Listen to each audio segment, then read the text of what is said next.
ज्योति माई सोहर की गाय।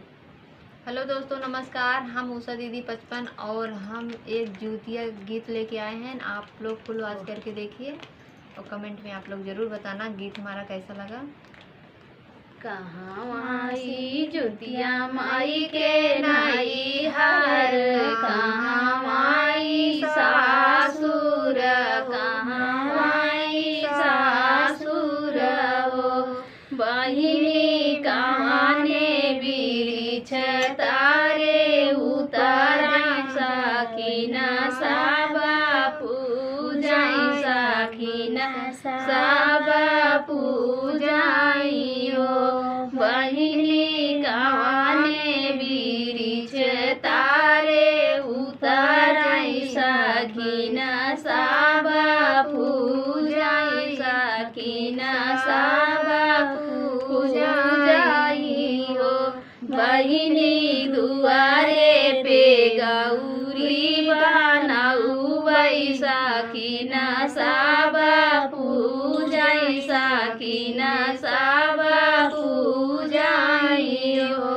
केहू के दिहु माई दुई लाला, केहू के चारी लाला, केहू के चारी लाला। मैया हमाऊ बाझनिया राहे ठाड़, हमाई नाही जितायु, हमाई नाही जितायु हो। मैया हमाऊ बाझनिया राहे ठाड़, हमाई नाही जितायु, हमाई नाही जितायु हो। जाऊँ ना जाऊँ बेटी अपने ससुर घरे, अपने ससुर घरे हो।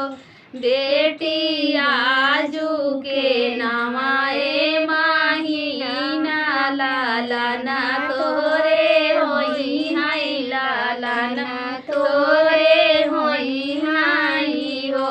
बेटी आजू के नवाए माहीना, लाला ना तोरे होई हाय, लाला ना तोरे होई हाय हो। अठाए के बीतत महीना माता, नवाए के लागत, नवाए के लागत हो।